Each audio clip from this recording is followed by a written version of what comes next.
Bonjour. Aujourd'hui, je vous présente une nouvelle énigme. Elle aurait pu être presque en niveau 3, mais elle est trop évidente. Tant que le résultat final le soit, le coup à jouer est certainement le plus logique, mais il va déterminer la fin de la partie. Ici, on est à 4 coups de la fin de partie. Alors quand je parle de coups, je parle de coups complets, pas de demi-coups. Bon, en fait, c'est 4 coups et demi, puisque au 5e coup, les blancs gagnent. Alors 4 coups et demi, c'est loin.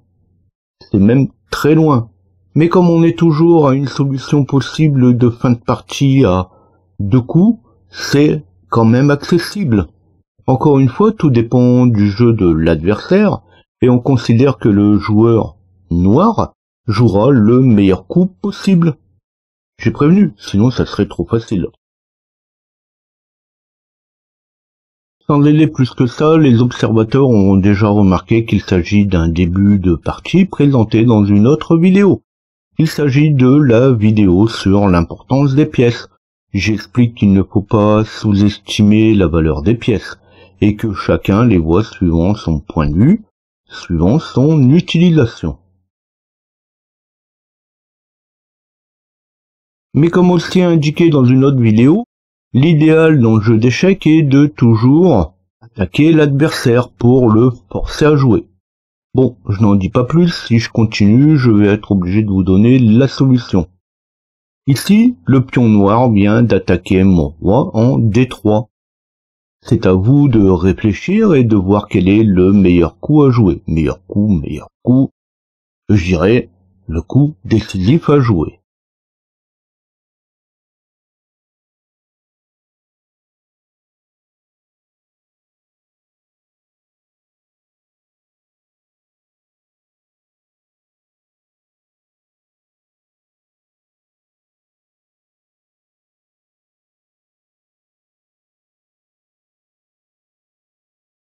Alors comme je l'ai dit avant, on est quand même encore assez loin de la fin de partie. Alors, il y a quand même plusieurs solutions possibles. Je ne dis pas que la mienne est la seule, mais elle permet d'arriver à mes fins. Gagner la partie. Ce n'est pas le nombre de coups qui compte, seul le résultat importe. Alors effectivement, bien sûr, là, je vais présenter quand même ma solution, la solution qui demande le moins de coups à jouer. Alors, globalement, il y a deux solutions majeures, une qui se termine en 4 coups et demi, et l'autre qui se termine en 7 coups et demi. Donc ici, la meilleure solution est de déplacer le pion de C2 en D3 pour prendre le pion noir. Donc c'est ce que je disais tout à l'heure, c'est quand même la solution la plus logique. Comme ça, on va laisser la tour protéger mon roi. Alors, justement, la solution de prendre le pion noir avec ma tour en D1 va donner à la dame noire la possibilité d'attaquer mon roi blanc plusieurs fois, avec le même résultat final qu'avec un pion, mais ce n'est qu'au 7e coup que je pourrai terminer la partie. Prendre le pion avec mon roi va m'obliger à jouer 2 coups supplémentaires. La dame noire va donc pouvoir attaquer mon roi et va favoriser une échappée du roi noir. On peut aussi déplacer le roi, bien sûr le roi blanc, sur une case vide où il peut encore bouger. Mais là aussi, ça ouvre des possibilités pour le roi noir de s'échapper. Alors je ne dis pas le contraire, dans tous les cas, les blancs finissent par gagner. Mais à quel prix? Surtout avec un nombre de coups nettement plus grand, donc tout autant de solutions que la situation se retourne ou de faire une erreur. Bien qu'avec 3 pions et une tour côté noir, les chances sont quand même minimes. Alors ici, ça fonctionne puisque à la fin on voit bien que je gagne. Et je gagne sans aucune possibilité pour les blancs. Donc le pion se déplace de C2 en D3 pour prendre le pion noir.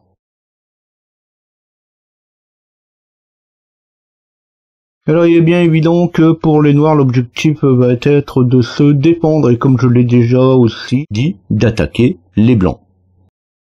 Et on voit tout de suite que si les blancs déplacent le cavalier de D5 en E6, ils vont pouvoir terminer tout de suite la partie. Donc les noirs n'ont pas d'autre choix que de défendre cette ligne, la ligne 7, avec leur tour. Ou, l'autre solution, c'est de prendre le cavalier avec la reine. De toutes les solutions possibles, prendre le cavalier recule la fin de partie d'un coup. Bien sûr, c'est au sacrifice de la reine.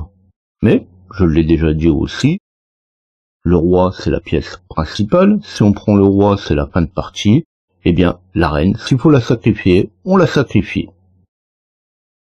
Dans l'immédiat, les noirs ne peuvent pas attaquer les blancs, ou du moins attaquer le roi, sans sacrifier la reine, et sans pour autant ouvrir de nouvelles possibilités de jeu. Donc les noirs restent sur la prise du cavalier par la reine. Pour le reste de la partie, ça ne sera que de la logique et des coups de défense.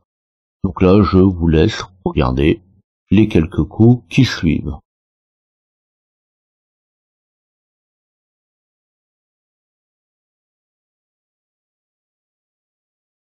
Dans ma dernière énigme, j'avais bien précisé que ça pourrait aller plus loin, sans pour être autant du niveau 3, puisque pour aller encore plus loin, on pourrait partir d'un coup précédent, mais ici, c'est déjà pas mal. Si cette énigme vous a plu, si les explications qui vont avec vous ont intéressé, vous pouvez liker. Pour retrouver mes prochaines vidéos ou être averti de leur mise en ligne, vous pouvez vous abonner et activer la cloche.